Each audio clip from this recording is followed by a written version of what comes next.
Welcome to the show, guys. We are starting to roll out the 2023 fantasy football content here for you.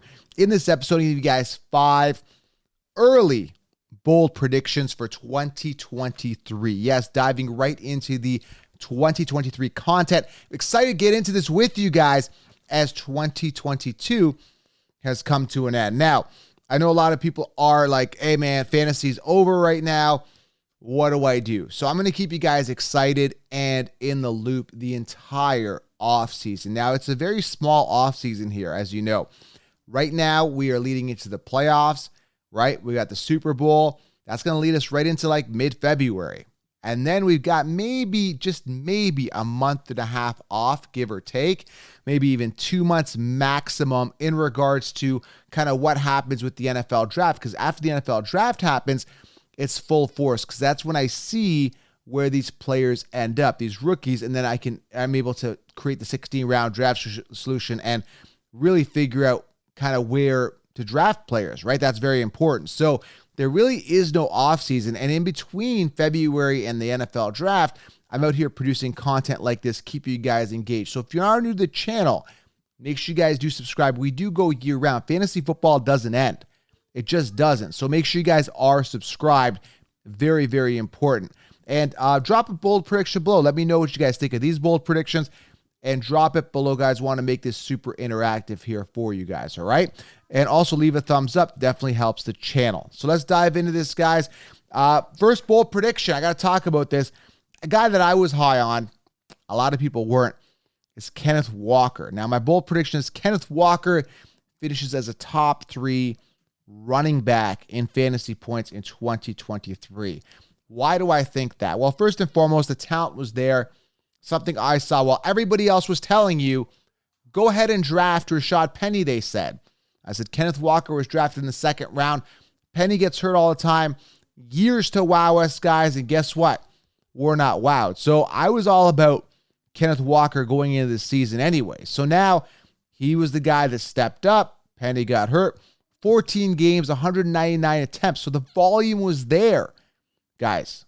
936 yards on the ground, 4.7 yards per carry, and 9 touchdowns on the ground. Tacking on an additional 26 receptions for 155 yards, totaling 189 fantasy points, 19th in fantasy points. And this guy was banged up. He had I don't know if it was an ankle thing near the end of the season, which really ticked me off because it didn't look like much, which is a bit of a concern with Seattle running backs always getting hurt. But it was a weird injury. He came back to the end of the season again. I hope it was a fluke thing. It's not going to be something that's going to linger in the future. Hope he's not injury prone. I'm assuming he's not, knock on wood here. And the guy ended up blocking me after I said that he was being a puss for that game. But either way, Kenneth Walker, a guy I believed in initially, the only guy that believed in him for that matter. Then he goes and blocks me after that bad game where he got pulled out. I had to call him out, man. I'm like, what are you doing off the field? He didn't even look like you were hurt. And he was pulled in a game I needed him for fantasy. Either way, I got him, and I think he could finish as top 3 next year. And I'm going to be investing high draft capital in him because you got to take a look at that running back position. It's few and far between, right? With wide receiver, you got a ton of wide receivers, right? A ton of them, right? There's a lot of volatility at the wide receiver position as well, right? We saw games where Jefferson was really good, and the Fantasy Football Championships, 2.5 fantasy points. So a lot of volatility, but you want to secure the most scarce position, which is running back. And I think Kenneth Walker, predicated the fact that he finished 19th, they may, and I got to see where the early rankings have him on ADP, but I can't imagine him going in the 1st round. But I think it could be that 1st round value type running back. So again, Kenneth Walker finishes top 3. Bold prediction, finished 19th this past season. Second bold prediction, Jonathan Taylor becomes a top 3 running back yet again. Again, similar to Kenneth Walker. Both these guys I think are going to be great value, and both of these guys are in a prime position to succeed based on talent, youth, opportunity, and volume. I absolutely love Jonathan Taylor, and we're talking about a guy who was the number 1 running back off the board last year, right? Had a crap year. Couldn't have gone worse for Jonathan Taylor. I mean, we're talking the worst of the worst. Terrible offense. Matt Ryan disappointing a lot of people, including myself. I thought he'd be a great sleeper quarterback. Did absolutely terrible. But we're looking at Jonathan Taylor this year. I think he's going to be value. I really do. Going into the season, 30th in points, right? Fantasy points in 2022. Only played 11 games. Still managed to muster out 192 attempts, 861 yards for 4 touchdowns. That was kind of the worst case scenario for Jonathan Taylor. Been banged up, terrible offense, couldn't get it going. The quarterback situation is questionable to say the least. You know, their O-line got banged up a little bit here and there. Guys, it was a disaster of a year for the Colts in general. And Jonathan Taylor, I mean, you got to imagine them knowing that they had this bad year. They are looking for that franchise quarterback. They are looking for solutions. You know, with Taylor being banged up, I imagine there was some thought in their mind that they're going to limit Taylor a little bit as well, not run him as hard because they knew this year was a bit of a wash. So Taylor next year, we're going to have to see where he lands. I think he's going to be immense value, and I don't mind if second round, I would be all over this. Jonathan Taylor for a bounce back next year. And I called this, guys. We saw this this year. I said, avoid Taylor, who's coming off a pinnacle year. Go with Henry, who's coming off injury for a bounce back. Sure enough, Henry beat Taylor, and you got to know when to hold him, know when to fold him. Now you're starting to get the rhythm here. But Jonathan Taylor, guys, I mean, top 3 again, very, very possible. I don't even think this is bold. I think it's relatively realistic, all right? Bold prediction number 3. Again, let me know in the comments what you guys are thinking here. Number 3 here, Russell Wilson bounced back to a top 5 fantasy quarterback. Russell Wilson finished 17th amongst quarterbacks in fantasy points, 13 touchdowns to 10 interceptions. Absolutely terrible. The last 2 out of his last 3 games, week 15 to 17, in fact, I think it was week 15 and week 17, had himself 2 amazing fantasy games.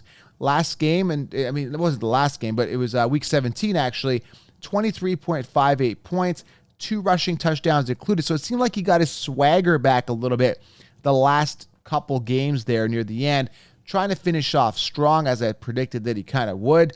Again, bad year, people making fun of him. Everybody, including the Broncos, who paid him like $1 bazillion, believed in him, and he busted. He can only go up next year, which means he'll be great value in fantasy. Look for Russell Wilson to bounce back to possibly top 5 quarterback numbers. They're going to have to make some improvements all around. Javonte Williams is going to come back, should be exciting. They got to get into the groove. They got to maybe get him some wide receivers, better wide receivers. I don't think Judy was good. Sutton didn't play well. Maybe get him another wide receiver. Make sure that O-line's improved. Get Javonte back in there.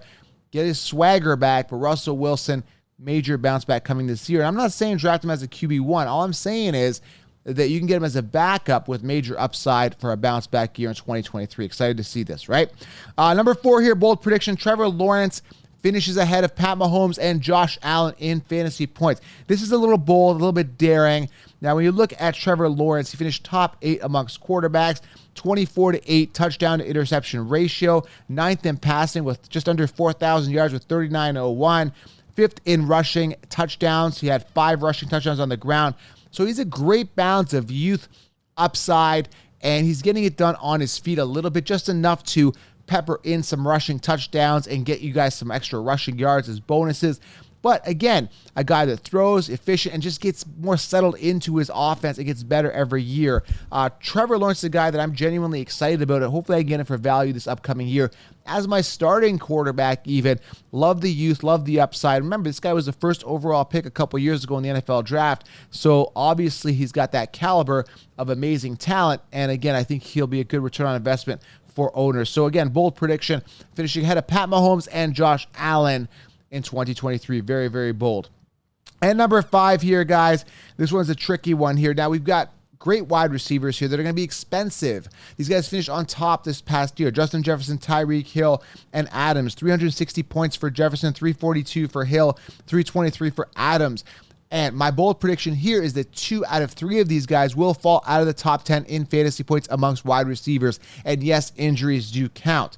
That being said, I will not still be investing a early draft pick in a wide receiver. Again, Justin Jefferson, I said previously, 2.5 fantasy points in the fantasy football playoffs. We got Adams. Who knows what's going on with him? What quarterback's going to come in? Is he going to stay with the Raiders? I don't know all the details of this, but obviously Derek Carr, they're going to be making a change there. Tyreek Hill, we don't know what's going on with Tua with all these constant concussions going on. What's going on with Miami? big question marks there. So I think there's going to be a lot of moving parts with all these wide receivers. I think the only guy really settled in is Jefferson. And again, you're getting that volatility with Jefferson. Is that a risk you're willing to take for an early round draft pick with a guy like Justin Jefferson? So I think 2 out of the 3 of these guys fall out of the top 10 in fantasy points. Either way, I'm still not going to be drafting them early in my drafts. And again, I'm going to go all over this in 60 rounds upon release. That course comes out, guys. That is the bread and butter of what I do. That comes out early May. All right. So there's 5 bold prediction, guys. Keeping it entertaining, keeping it fun for you guys here in the offseason. Tim the Ball Guy will be back with me shortly in another month or so. We're going to get a lot of back and forth going on, a lot of exciting content here. So make sure you guys are subscribed. Drop a bold prediction below and let me know what you guys think of these 5 bold predictions. Love to get your feedback, guys. I appreciate you guys. Make sure you are subscribed. Leave a thumbs up, and we're going to roll out that 2023 content. We'll talk soon, guys. Subscribe. I'm out.